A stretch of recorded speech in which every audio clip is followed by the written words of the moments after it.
Hello, welcome to Greenwood Bonsai Studio this morning. We've been very busy the last few weeks. We've come off a little mini heat wave here in the UK, so we spent a lot of time watering, so apologies for not doing as many videos as usual. 8 weeks ago, I did a video on this tree here, a clump style Japanese maple, and at that time, in the video, we cut it quite hard back, and we took it out of a very shallow, long pot, and potted it into this pot that was a little bit deeper but a little bit shorter.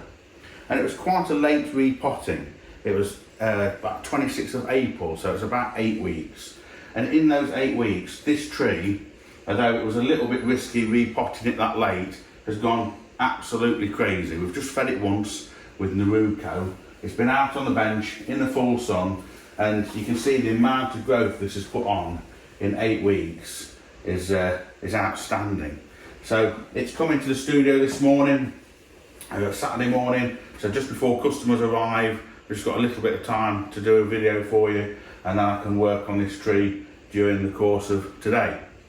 So the procedure we're going to be doing today on this tree, there's a couple of things we need to do. Obviously, we need to shorten back this extension growth.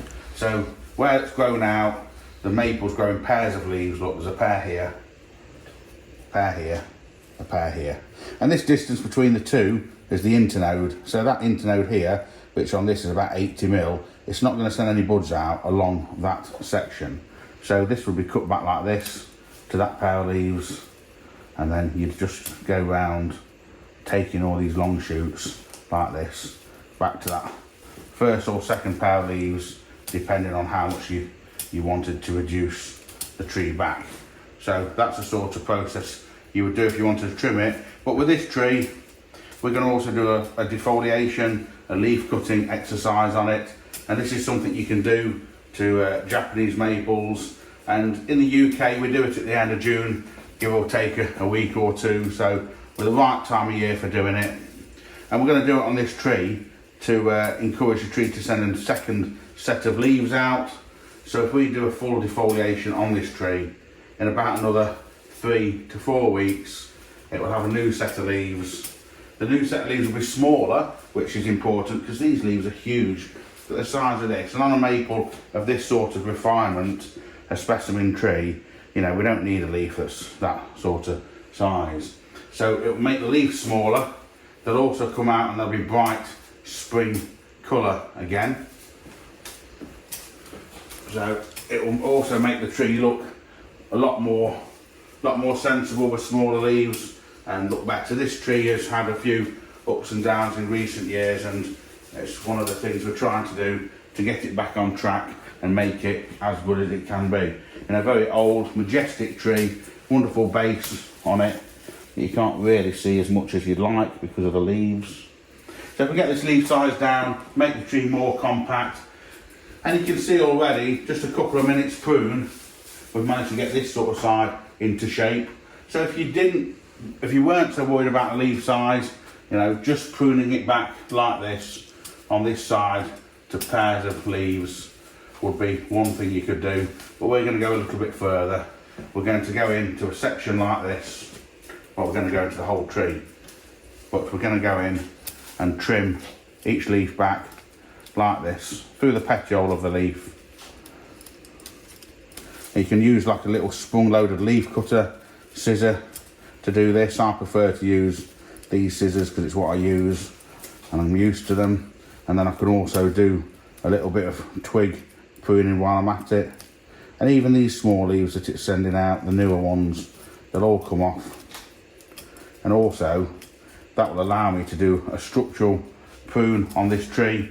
So rather than just do one sort of structural prune for the branches in late winter, early spring, it gives me another go at doing that halfway through the year. So the development, the refinement of the tree, it will build up the refinement, it will build up the ramification, and we'll get the foliage branch looking denser with smaller leaf, and it should look a lot better. Some of these really small leaves, you can pluck them off with your fingertips. Mostly I cut them. So for the next hour or so, I'm not going to keep you watching, but I'm no doubt soon when we open we'll have some customers turning up. So between the customers and the sun and the showers, I'm just going to continue to work on this, take the leaves off, and then we'll come back and do a little bit more work once that section has been done.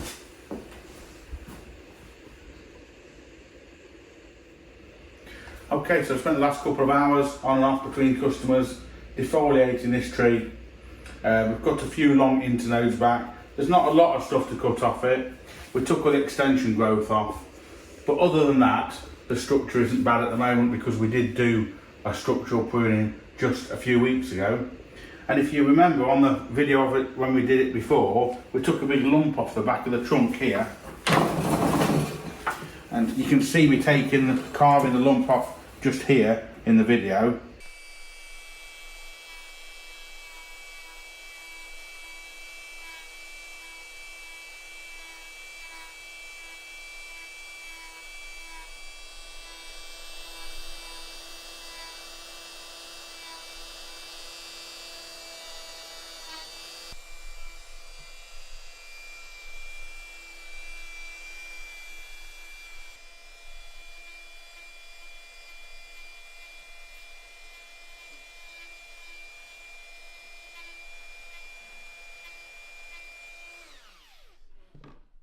Once we've carved that away, just put some cut paste on just to help to seal that cut, promote healing. And now I've taken this cut paste off the edge. If I take it off fully so you can see, this is already calloused in about 5 to 6 millimeters all the way around. Bearing in mind that was just done 8 weeks ago, so you can see the strength and the energy that this tree's got and been putting out. So that was a big ugly lump. We cut it off, and it's good that it's healed that quickly. So now it's all organised and looking good. It can go back out on the bench, and this will go back outside in the full sun, so it will put down a nice set of smaller leaves, bright spring colour, and it will increase the twigs and the ramification doing this work to this tree. And on a tree as vigorous as this, in the UK, we'll do this on a yearly basis, about the end of June every year. We've got about another 200 or 300 trees to do. Unfortunately, they're not quite as big as this. So that's a job for the next few weeks to start defoliating all the maples. So if you've got one in your collection, it's the right time of year to do it. It might give you something to think about, a task to do to defoliate your maple to get a second flush of leaf growth on it. And thank you very much for watching.